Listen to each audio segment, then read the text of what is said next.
पद आर्यस एकेडमी के online platform पे आप सभी का फिर से स्वागत। हमने पिछले वीडियो में विशेषण के बारे में पढ़ा था।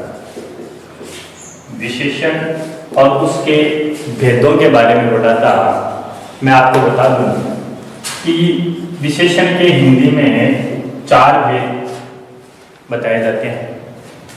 पहला गुणवाचक विशेषण,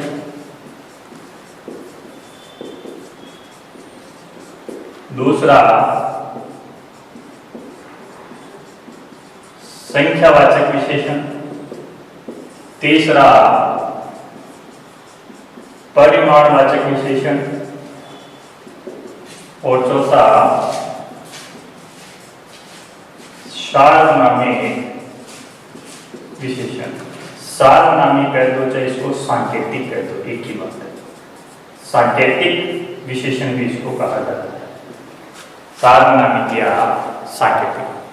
पिछले वीडियो में हमने इन 2 विशेषण के बारे में पढ़ लिया था। गुणवाचक विशेषण भी पढ़ लिया था, संख्यावाचक विशेषण भी पढ़ लिया था। आज हम चर्चा करेंगे परिमाणवाचक विशेषण के बारे में। परिमाणवाचक विशेषण क्या होता है?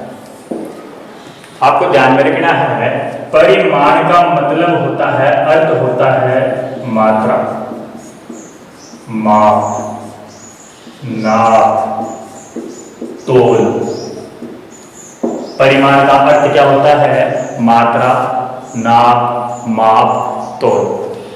हमें थोड़ा सा ध्यान में रखना है कि यदि संख्यावाचक विशेषण और परिमाणवाचक विशेषण इनमें मिलते जुलते से एक शब्द पूछे जाएंगे तो इनको अलग अलग रूप से पहचानने का थोड़ा सा तरीका हमें ध्यान में रखना है कि जिनको हम गिन सकते हैं, काउंट कर सकते हैं, काउंटेबल हो, जिनको हम संख्या में 1, 2, 5 जिनकी गिनती की जा सके वो तो संख्यावाचक में होगा। और जिनको मापा, तोला, नापा जाता है, माप हो सकता है, तोल किया जा सकता है, जिसकी मात्रा होती है वो परिमाणवाचक विशेषण के अंतर्गत माना जाएगा। इतना साखी हमें ध्यान रखना है। एक बार परीक्षा में प्रश्न पूछा गया था कि थोड़े पैसे दो, और दूसरा था थोड़ा धन दो। अब यहां पूछ लिया गया था कि इन दोनों में क्या परिमाणवाचक विशेषण किसमें है? थोड़े पैसे दो या थोड़ा धन दो। तो हमें ध्यान में रखना है जिसको हम माप सकते हैं, जिसकी मात्रा होगी वो परिमाण में है। पैसों की मात्रा नहीं होगी, इनको गिना जाता है, गिनती होती है। जिनको गिना जाता है, काउंट किया जाता है, वो तो किस में आ जाएगा? संख्यावाचक में। और धन की मात्रा होती है, नाप होता है, माप होता है, और इस धन को मापा जाता है, इसलिए ये परिमाण में माना जाएगा। तो हमें इस प्रकार से ध्यान में रखना है कि परिमाणवाचक विशेषण और संख्यावाचक विशेषण को अलग अलग तरीके से अगर देखा जाए तो कैसे इसकी पहचान होती है। यानी जिसको हम गिन सके वो संख्यावाचक में, और जिसकी मात्रा, नाप, माप, तोल होता हो वो परिमाणवाचक विशेषण के अंतर्गत माना जाएगा। तो यहाँ हमें थोड़ा सा इनका ध्यान रखना है, इसी प्रकार से इनकी पहचान की जाती है। देखो, परिमाणवाचक जो विशेषण है इसके बारे में मैं आपको बता दूं कि मात्रा, नाप, तोल की निश्चितता व अनिश्चितता के आधार पर इसके भी 2 भेद माने गए हैं। परिमाणवाचक विशेषण के भी कितने भेद माने गए हैं? 2 भेद माने गए हैं। पहला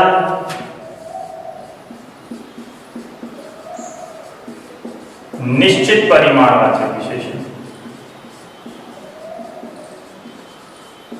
निश्चित परिमाणवाचक विशेषण, और दूसरा है अनिश्चित, यानी मात्रा की निश्चितता और अनिश्चितता के आधार पर परिमाणवाचक विशेषण के भी 2 भेद है, निश्चित परिमाण और अनिश्चित परिमाणवाचक विशेषण। यानी जिसकी मात्रा निश्चित है वो निश्चित में, और जिसकी मात्रा अनिश्चित है वही संख्यावाचक के हिसाब से। संख्या में भी निश्चित संख्यावाचक था और अनिश्चित संख्यावाचक था, तो परिमाण में भी निश्चित परिमाण है और अनिश्चित परिमाण है। तो यहां हमें थोड़ा सा ध्यान रखना है, ठीक है।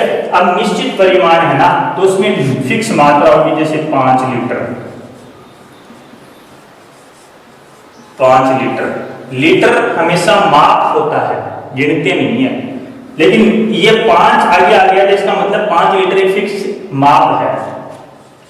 2 गज, गज भी एक प्रकार का क्या है, माप है।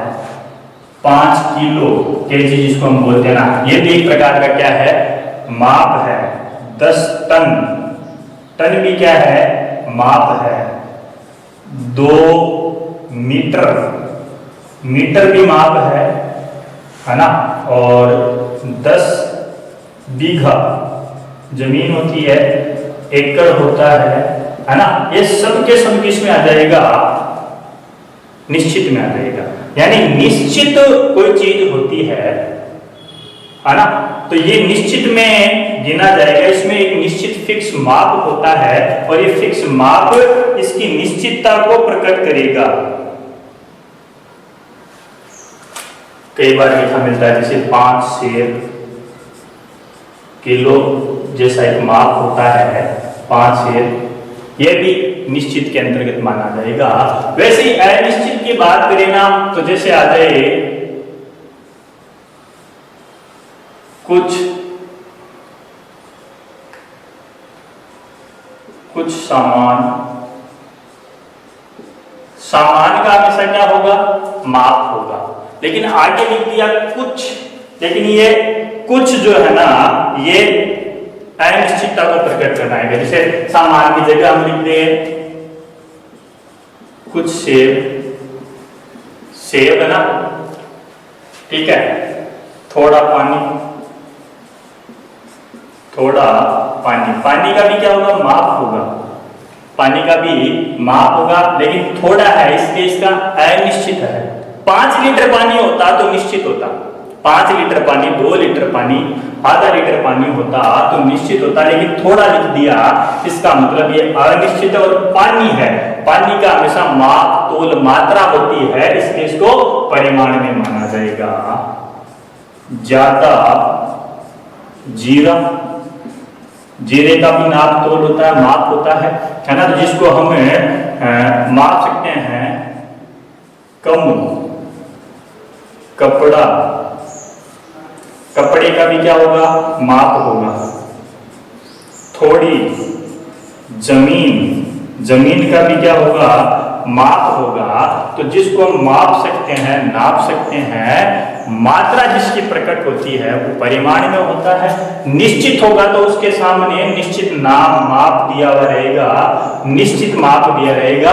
और अनिश्चित होगा तो उसके आगे कुछ, थोड़ा, ज्यादा, कम, बहुत, अधिक, है ना। तो ये वर्ड उसके आगे जुड़े हुए रहेंगे, ये शब्द उसकी अनिश्चितता को प्रकट करने के लिए जुड़े हुए रहेंगे। तो हम सीधा सीधा हम दे सकते हैं कि परिमाणवाचक विशेषण के भी 2 उपभेद होते हैं, निश्चित परिमाण और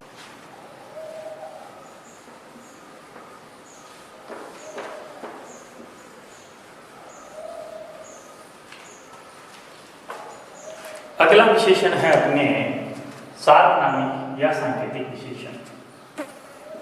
अगला विशेषण है सार्वनामिक या हम कह सकते हैं इसको सांकेतिक। दोनों ही नाम प्रचलित है, सार्वनामिक या सांकेतिक विशेषण। अब यहाँ आपको पता नाम से चल रहा है कि ये जो सार्वनामिक या सांकेतिक जो विशेषण है, ये सर्वनाम शब्दों से बने हुए विशेषण है। यहाँ आपको थोड़ा सा ध्यान रखना है कि ऐसे सर्वनाम, है ना, ऐसे सर्वनाम, परिभाषा याद रखनी है, मैं यहाँ लिख देता हूँ। ऐसे सर्वनाम जो संज्ञा शब्दों के ठीक पहले लिखे जाते हैं।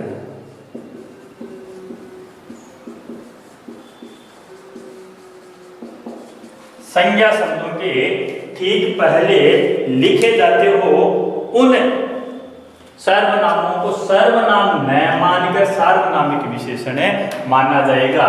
यानी संज्ञा शब्दों के ठीक पहले लिखे हुए जो सर्वनाम होंगे वो सर्वनाम न कहलाकर सार्वनामिक विशेषण माने जाएंगे। पहली परिभाषा। दूसरी परिभाषा में आपको बताता हूँ, इसी में ही दूसरी परिभाषा में बता देता हूं आपको कि वह सांकेतिक पदार्थ, यानी जिसकी तरफ हम संकेत कर रहे हैं, वह सांकेतिक पदार्थ जो सर्वनाम के ठीक बाद लिखा हुआ,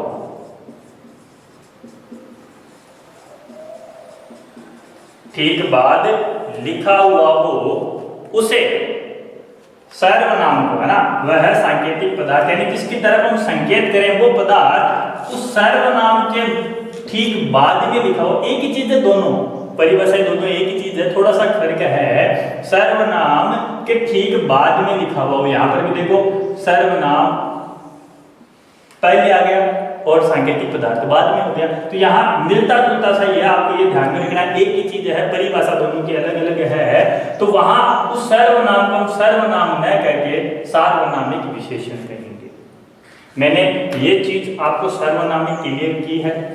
जिसने पिछला वीडियो नहीं देखा वो एक बार वीडियो देखे, सर्वनाम का वीडियो देखे, और उसमें आपको ये चीज अपने आप क्लियर हो जाएगी। उसमें निश्चित सर्वनाम का इनका जो भेद दिया हुआ है यह आराम से वहां क्लियर हो जाएगा। तो यहाँ आपको ध्यान में रखना है, जैसे मैंने लिखा यह क्या है, सर्वनाम है, और उसके बाद लिख दिया पंखा, यह पंखा यहां लगा दो। तो मैंने इशारा किसकी तरफ किया, पंखे की तरफ। पंखा क्या है, संज्ञा, पंखा क्या है, संज्ञा। तो संज्ञा से ठीक पहले यदि कोई सर्वनाम लिखा हुआ रहता है, इस परिभाषा के हिसाब से कोई भी संज्ञा लिखी हुई हो, उस संज्ञा से ठीक पहले यदि कोई सर्वनाम लिखा हुआ है तो वो सर्वनाम न होकर सार्वनामिक विशेषण है। ये क्या है, सार्वनामिक विशेषण, पहली परिभाषा के हिसाब से। दूसरा उदाहरण मैं देता हूं आपको, यही वह पुस्तक मेरी है। किसकी तरफ इशारा कर रहे हैं, पुस्तक। वह सांकेतिक पदार्थ जो सर्वनाम के ठीक बाद लिखा हो, सांकेत किसकी तरफ कर रहे हैं, पुस्तक की तरफ। किसके बाद लिखा गया है, सर्वनाम जब बाद लिखा हुआ है तो यहां पर यह सर्वनाम ना होकर क्या कहलाएगा, सार्वनामिक विशेषण। तो यहां इस चीज की पहचान करनी है, जैसे उस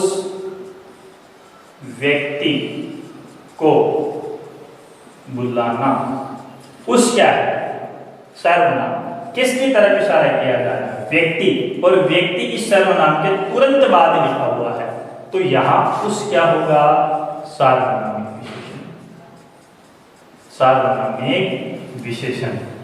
यहां आपको ध्यान में रखना है, संज्ञा और सर्वनाम शब्द, संज्ञा से पहले यदि कोई सर्वनाम शब्द लिखा हुआ रहता है तो फिर वो सर्वनाम न होकर सार्वनामिक विशेषण होता है। इसकी पहचान आपको ध्यान में रखनी है, परीक्षा में ये बहुत बार पूछा जाता है। देखो इसी को हम चेंज कर देते हैं ना, वह मेरी पुस्तक है। अगर हम इसको ऐसे लिखते हैं, वह मेरी पुस्तक है, तो यहां पुस्तक जो शब्द है, इशारा पुस्तक की तरफ ही हो रहा, संकेत पुस्तक की तरफ है, लेकिन वो इस सर्वनाम के ठीक बाद नहीं लिखा रहता। इसलिए ये है जो वह है, ये निश्चयवाचक सर्वनाम है। वह क्या है, निश्चयवाचक सर्वनाम। यहाँ ये निश्चितता को प्रकट करा, इसलिए वह निश्चयवाचक सर्वनाम है।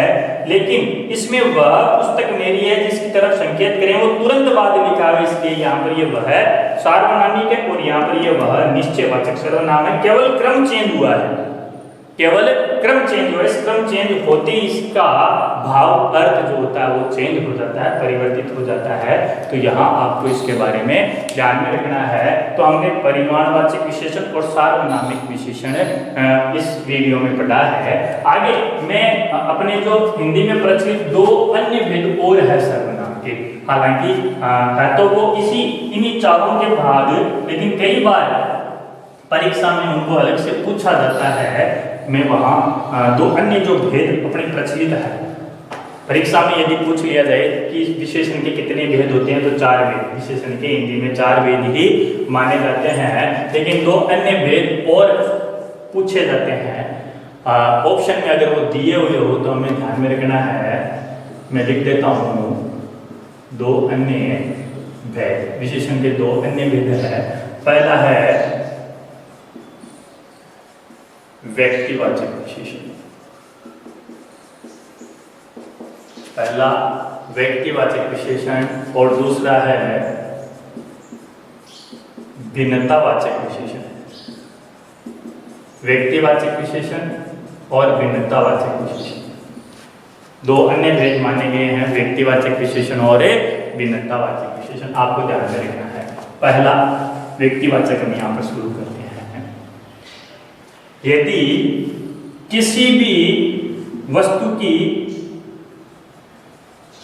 स्थान या कंपनी के नाम से कोई विशेषता प्रकट होती हो, स्थान या कंपनी के नाम से यदि कोई विशेषता प्रकट होती हो, पर्टिकुलर किसी जगह से संबंधित उसकी विशेषता को प्रकट किया जाता है, तो वहां व्यक्तिवाचक विशेषण माना जाता है। जैसे हमने लिख दिया जोधपुरी सूट या जूती लिख सकते हैं, जोधपुरी जूती। यहां जूती की विशेषता स्थान विशेष से प्रकट हो रही है, जोधपुर है ना, तो यहां व्यक्तिवाचक विशेषण माना जाएगा। शब्द आ जाए बीकानेरी रसगुल्ला। रसगुल्ला जूती संज्ञा है, लेकिन इसके आगे स्थान का नाम जोड़ दिया, बीकानेरी रसगुल्ला, ये व्यक्तिवाचक विशेषण माना जाएगा। जापानी गुड़िया, जापानी गुड़िया। चीनी मोबाइल, ये इनके उत्पादन स्थानीय कंपनी का नाम सामने लिख दिया जाता है, तो वहां ये व्यक्तिवाचक विशेषण माना जाएगा।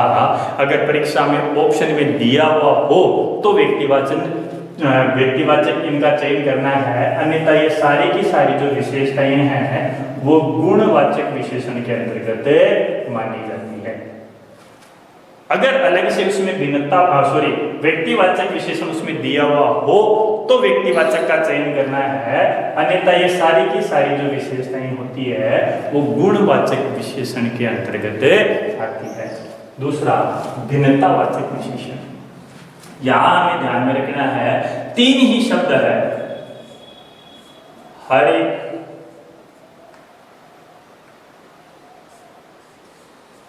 प्रत्येक और अनेक। ये 3 शब्द आपको ध्यान में रखना है, हर एक, प्रत्येक, अनेक। अगर ऐसे शब्द किसी वाक्य में लिखे हुए हो तो ये किसको प्रकट करने वाले हैं?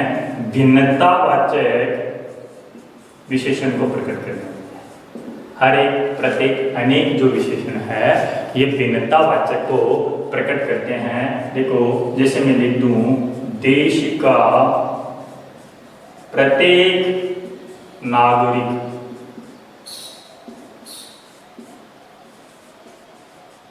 ईमानदार है, तो यहां प्रत्येक शब्द आ गया, प्रत्येक नागरिक ईमानदार है। हालांकि ये नागरिक है, गिना जा सकता है, संख्या में भी आता है, लेकिन ऑप्शन में अगर भिन्नतावाचक दिया हुआ हो तो पहले ऐसे इन तीनों शब्दों को देखते ही हमें भिन्नतावाचक विशेषण करना होगा, अन्यथा यह संख्यावाचक के अंतर्गत आएगा। आ जाए समाज के हर एक नागरिक की जिम्मेदारी है कि वह शिक्षा पर जोर दे। यहाँ पर हर एक नागरिक आ गया, प्रत्येक, हर एक, अनेक। देखो ये जो प्रत्येक और हर एक है ना, ये तो निश्चित संख्या को भी प्रकट करते हैं। किसको प्रकट कर रहे हैं? निश्चित। प्रत्येक का मतलब कोई बचा नहीं है, निश्चित है। हर एक का मतलब सभी, निश्चित है। लेकिन यहाँ अनेक जो है वो अनिश्चित को प्रकट कर रहा है। बस इतना सा यहाँ आपको ध्यान में रखना, यह अनिश्चित को प्रकट कर रहा है, ये दोनों निश्चित को प्रकट कर रहे हैं। लेकिन परीक्षा में यदि ये आ जाए तो इनको आपको भिन्नतावाचक के अंतर्गत दोनों ऑप्शन में हो, संख्यावाचक भी दिया हुआ हो और भिन्नतावाचक भी दिया हुआ हो, तो प्रथम दृष्टि हमें ये ध्यान में रखते हुए इनका चयन जो है वो भिन्नतावाचक के अंतर्गत करना है। ऐसा परीक्षा में पूछा हुआ है, बहुत बार परीक्षा में आया हुआ है। तो ये अपने सर्वनाम विशेषण के भेद थे जो कंप्लीट हो गए हैं। अब हम आगे पढ़ते हैं प्रविशेषण के बारे में। बहुत बार प्रविशेषण के बारे में भी पूछ लिया जाता है। आगे हम पढ़ते हैं प्रविशेषण के बारे में। प्रविशेषण, विशेषण तो हमने पढ़ लिया था। संज्ञा, सर्वनाम शब्दों की विशेषता बताने वाले शब्द को हम क्या कहेंगे? विशेषण। यानी कोई भी शब्द है उसकी विशेषता, कोई भी नाम है, कोई भी संज्ञा है, कोई भी सर्वनाम है, उसकी विशेषता बताने वाले शब्दों को तो हम क्या कहेंगे? विशेषण कहेंगे। लेकिन प्रविशेषण किसे कहते हैं ये ध्यान में रखना है। यहां ध्यान रखो, विशेषण शब्दों की, विशेषण शब्दों की विशेषता को प्रकट करने वाले शब्द, विशेषण शब्दों की विशेषता को प्रकट करने वाले शब्द प्रविशेषण कहलाएंगे। यानी विशेषण शब्दों की जो विशेषता प्रकट करेंगे उन शब्दों को हम क्या कहेंगे? प्रविशेषण कहेंगे। जैसे मैंने लिखा लड़की सुंदर है, यहां पर लड़की की विशेषता है सुंदर, तो ये सुंदर जो शब्द है ये लड़की की विशेषता को प्रकट कर रहा है, इसलिए मैंने इसको मान लिया विशेषण। लेकिन इस विशेषण की भी विशेषता होती है बहुत, मैंने यहाँ लिख दिया बहुत। अब अगर लड़की बहुत सुंदर है तो यहाँ जो इस विशेषण की विशेषता को प्रकट करने वाला यानी सुंदर की विशेषता प्रकट हो रही है बहुत, तो यह प्रविशेषण माना जाएगा। इसको क्या माना जाएगा? प्रविशेषण माना जाएगा। आ जाए तुम होशियार हो, तो यहां पर तुम जो है वो सर्वनाम शब्द है। होशियार यानी तुम की विशेषता हो रही है होशियार, तो यह है विशेषण। ये क्या माना जाता है? विशेषण माना जाता है। लेकिन इसको मैं ऐसे लिख दूं ज्यादा, तुम ज्यादा होशियार हो, तो होशियार की भी विशेषता हो रही है कैसी? ज्यादा, तो ये प्रविशेषण माना जाएगा। इसको हम क्या कहेंगे? प्रविशेषण। यहाँ आपको ध्यान में रखना है। हाँ, एक बार परीक्षा में आ गया कि कश्मीरी सेब सिंदूरी लाल है, कश्मीरी सेब सिंदूरी लाल है, और पूछ लिया गया था कि इसमें प्रविशेषण शब्द कौन सा है, इसमें प्रविशेषण शब्द कौन सा है, ऐसा प्रश्न आया हुआ है।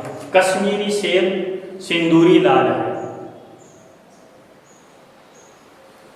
कंफ्यूज नहीं होना है बिल्कुल भी। आपको आराम से पता करना है कि विशेषता किसकी बताई जा रही है, सेब की, और सेब कौन सा है? कश्मीरी। कश्मीरी सेब है, तो इस कश्मीरी सेब को हम गुणवाचक विशेषण के अंदर, सेब की विशेषता है ना, सेब की विशेषता है, गुणवाचक लिख सकते हैं। और स्थान का नाम आया है, गुण भी हो सकता है। अभी मैंने पहले भी बताया था कि ये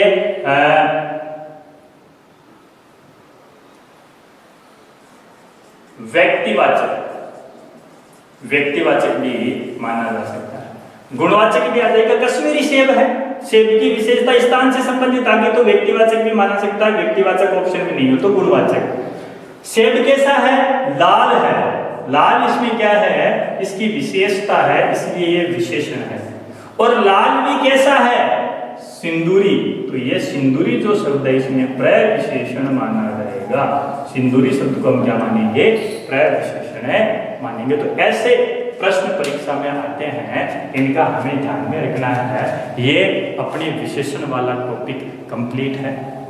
दोस्तों, अगर आपको ये वीडियो अच्छा लगा हो तो इसको ज़्यादा से ज़्यादा शेयर करिए। ये लगातार आपको वीडियो और मिलते रहे, इसके लिए आपको इस वीडियो को शेयर करना है, लाइक करना है, कमेंट करना है।